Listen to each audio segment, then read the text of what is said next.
Auckland rises vertically, shaped by water on all sides. As New Zealand's largest city, it concentrates movement without severing its connection to the sea. Urban life here remains fluid, balanced by constant proximity to nature.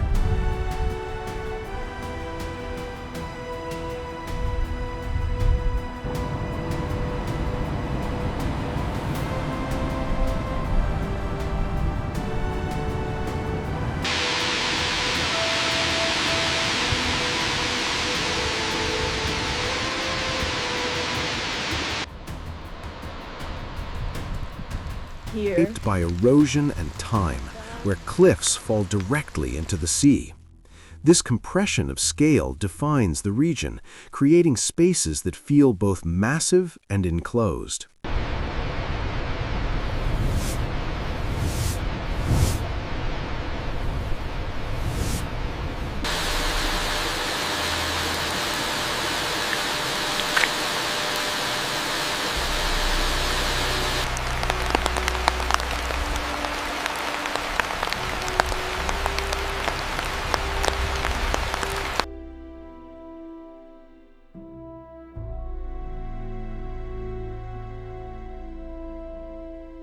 Wellington exists under constant motion. Wind shapes behavior, architecture, and pace. As the political center, its influence is concentrated, contained by geography rather than expanded by scale.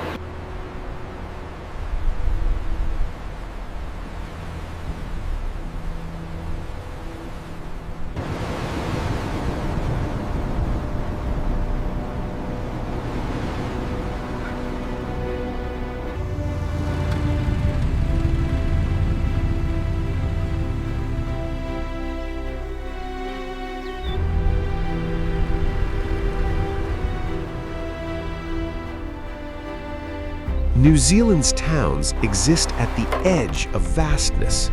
Built small by necessity, they serve as anchors rather than centers. Life here adapts to remoteness, where community replaces density and familiarity replaces scale.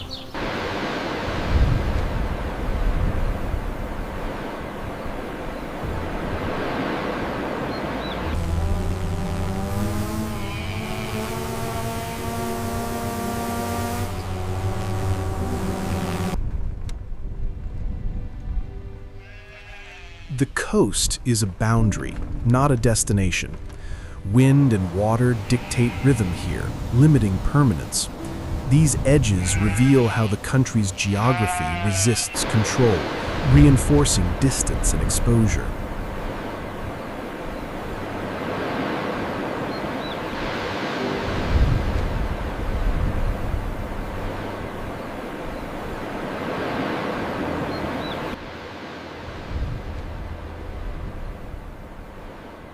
Christchurch reflects resilience through restraint. Rebuilt carefully after disruption, the city favors order, space, and clarity.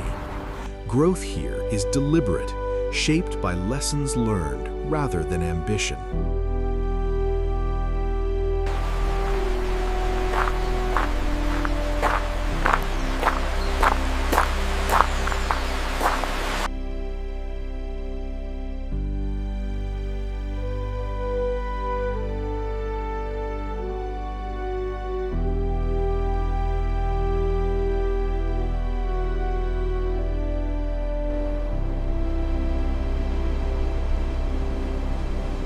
For Māori communities, land is not property, but ancestry. These spaces carry memory, genealogy, and responsibility. Presence here is not marked by scale or permanence, but by continuity, a relationship maintained across generations.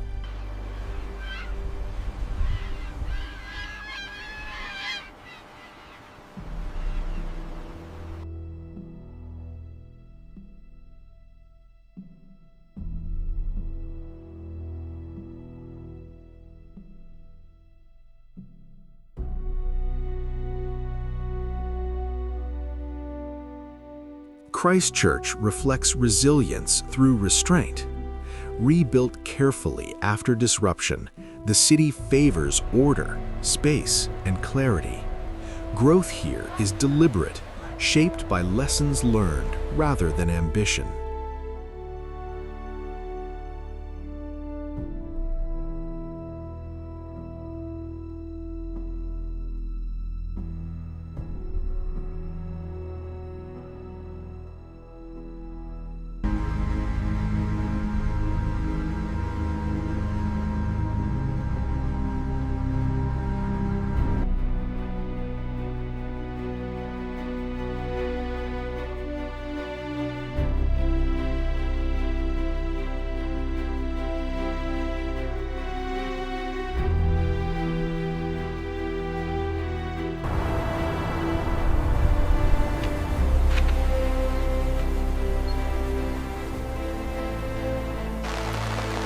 Many New Zealand towns exist far from urban centers.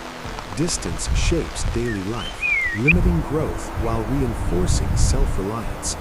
These places persist through adaptation rather than expansion.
Lamb reflects the country's agricultural foundation. Hangi reflects Maori tradition, rooted in land and patience. Green-lipped mussels define New Zealand's maritime identity.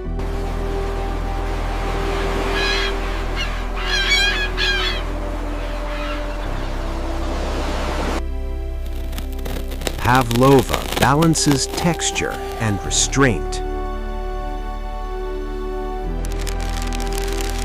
This everyday meal mirrors New Zealand's informal culture.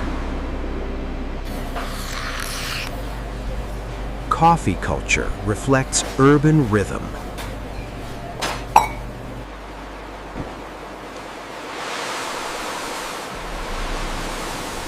Along the coast, small settlements persist where land meets sea. Fishing, weather, and tides shape daily routines. These communities remain closely tied to natural cycles, adapting rather than expanding.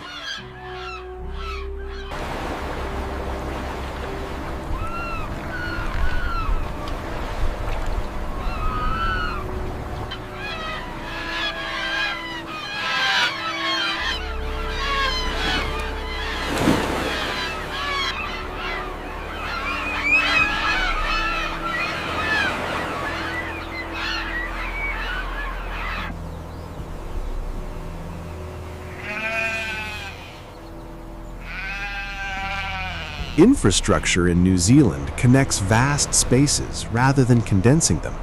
Roads do not eliminate distance, they acknowledge it. Travel remains an act of commitment rather than convenience.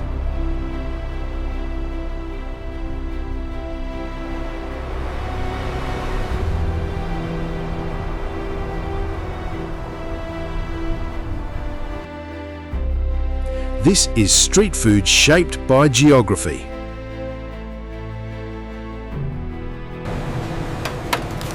The meat pie remains a daily staple. The sausage sizzle reflects New Zealand's informal street food culture. Whitebait fritters appear briefly each year.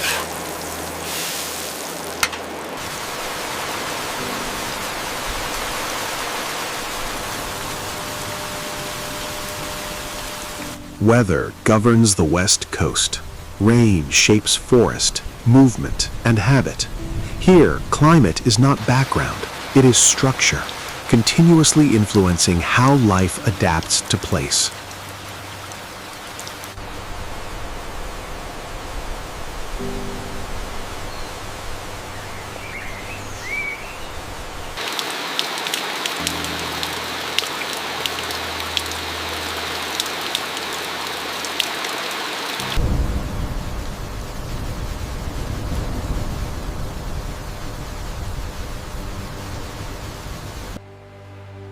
The kiwi, a nocturnal icon, navigates the forest floor using a finely tuned sense of smell.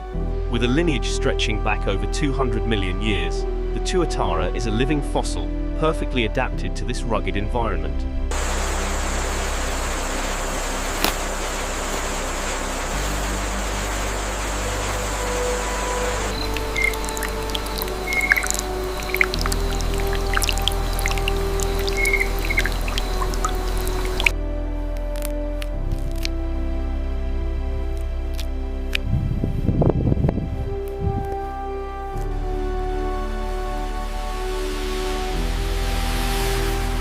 At night, activity concentrates without intensity. Even in cities, movement remains restrained. Density here never overwhelms scale, preserving a sense of openness after dark.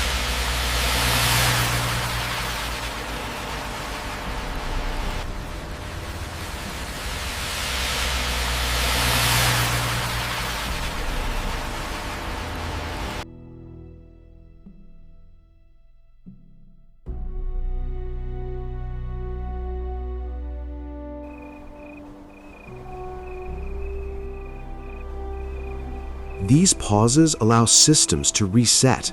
Silence emerges naturally, creating balance between activity and rest. In this stillness, the country's rhythm becomes clear.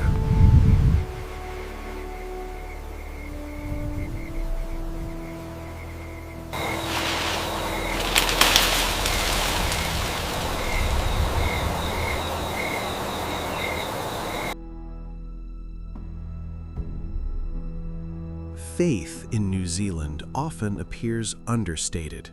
Spiritual spaces remain modest, integrated into everyday landscapes. Belief exists quietly, without dominance or display.